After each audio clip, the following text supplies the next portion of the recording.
This is Real News Media TV, coverage you can trust. Please like, share, subscribe, and hit the notification bell. Select all for daily news updates. Good morning, my Real News Media TV family. Thank you so much for tuning in this morning, and I'm wishing for everyone a wonderful and a productive day. And in the news this morning for April 12, 2023, retired bus driver shot dead in St. Anne.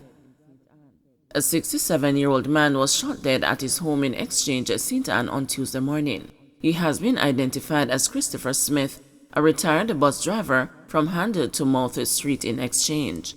Reports were that around 5:30 a.m., Smith was at home attending to his flower garden when loud explosions were heard.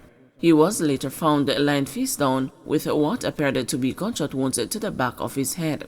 The police were called and processed the scene, where 2 spent casings were found. Smith was pronounced dead at the St. Anne's Bay Hospital, and his body later transferred to the morgue.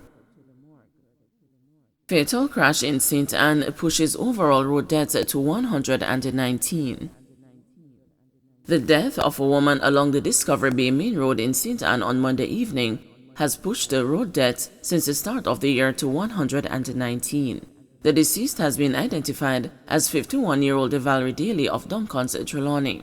Daly is among 8 people killed on the nation's roads over the Easter holiday weekend. Police reports are that Daly was driving a Toyota Mark X motor car about 6 p.m. when she failed to keep left and drifted to the right of the roadway, colliding with a white Toyota motor car. She was pronounced dead at hospital. Vice Chairman of the National Road Safety Council, Dr. Lucien Jones, has expressed a concern about the number of fatal crashes. With 119 road deaths for the year and 8 people dying over the long Easter weekend, the National Road Safety Council is concerned about the number of fatalities on our roads. We continue to call upon people to be much more careful, especially the motorcyclists, to wear their helmets and for drivers to slow down, he said. Dr. Jones said Prime Minister Andrew Holness has called a meeting for Thursday, April 20, to discuss road safety-related matters. Portland father 55 charged with raping 14-year-old daughter. A 55-year-old man has been arrested and charged with raping his 14-year-old daughter in Portland. Information is still sketchy, but the news understands that the incident occurred recently at the father's home where the child went for lunch money. Police have confirmed the arrest of the man, said to be a higgler, but have declined to release his information for fear of identifying the child. It is understood that about 10 p.m., the girl who attends a high school in the parish went to her father's home to collect lunch money. While there, she was reportedly held and sexually assaulted. A report was made to the police, and following investigations, the father was arrested and charged with rape. Lawmakers stunned as a public defender reveals JCF rejected request for SOE data. The Office of the Public Defender on Tuesday told a parliamentary committee that requests it had made for data on states of emergencies since 2021 were flatly rejected by the Jamaica Constabulary Force. The police, it said, instead sought to school the commission on why it would not provide the information.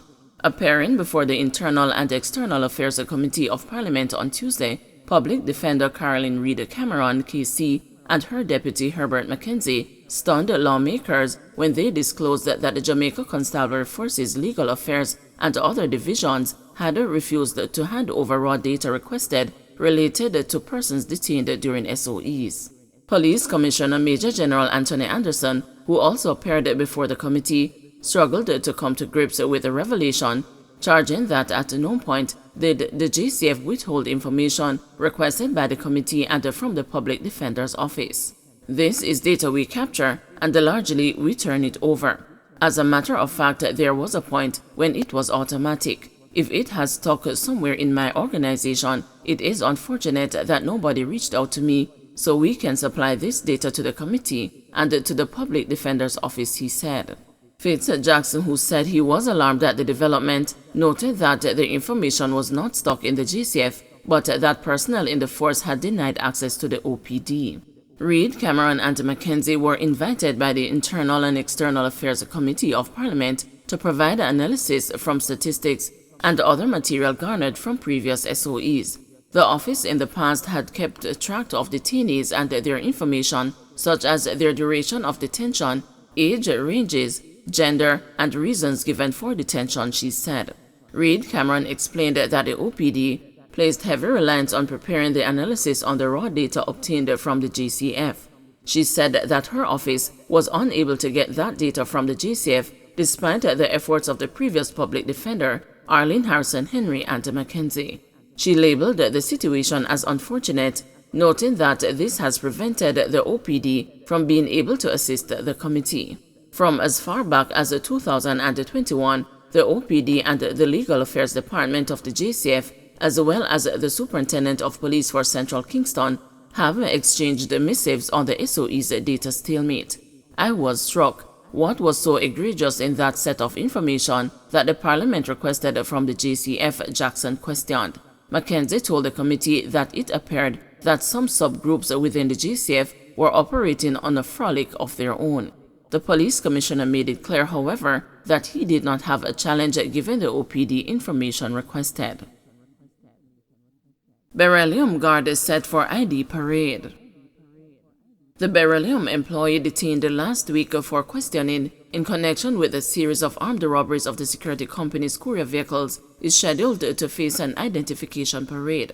Deputy Commissioner Fitzbailey, who heads the crime portfolio in the Jamaica Constabulary Force, told the news that the suspect, who was employed as a treasurer officer at the Beryllium, is to face an ID parade in connection with the February 27 attack at JN Bank in the Portmore Pines Plaza. 2 guards were shot, one fatally by the hoodlums, who made off with about $10 million. It is reported that the treasurer officer was found with $500,000 during his arrest. DCP Bailey said 4 other suspects are to face identification parades in the JN Bank and the Scotiabank attacks later this week. The robbers stole $23 million during the March 19 attack at Scotiabank ATMs in Portmore. One suspect has already been charged in connection with that case. He is 24-year-old Shamar of Fairview Park, Spanish Town, St. Catherine. He is facing 12 charges in relation to the incident in which 5 people, including 4 security guards, were shot. The charges include being a participant in a criminal organization, several breaches of the Firearms Act, and robbery with aggravation. 7 others have been detained in connection with the robbery at the Scotiabank ATMs. 5 Harborview Burger King employees charged with fraud. 5 Burger King employees have been slapped with several fraud charges after they allegedly stole an undetermined sum of money from the Harborview location. Charged with larceny as a servant, conspiracy to defraud, and engaging in transaction involving criminal property are Terrian O'Haro, a 36-year-old cashier of 9 Miles Bull Bay, St. Andrew; Camellia Wisdom, a 39-year-old supervisor of Hamburg Road, Kingston; Astia Mitchell, a 22-year-old cashier of 7 Miles Bull Bay, St. Andrew; Sharon Williams, a 39-year-old cashier of Bayshore Park, Harborview, Kingston 17; Christina Lewis, a 21-year-old cashier of Glasspool Avenue, Kingston 2. Charges were laid against the workers on Wednesday, April 5. Reports are that between December 2022 and March 2023, the employees stole money from the establishment. A report was made to the police on Sunday, April 2, resulting in their arrest that same day. Reports are that further investigations, including an audit, are being conducted to verify the actual extent of the fraud. According to a release from the police's corporate communications unit, the 5 are scheduled to appear in the Kingston and the St. Andrew Parish Court on Friday, May 12. Don't forget to like, share, subscribe, and hit the notification bell. Select all for daily news updates.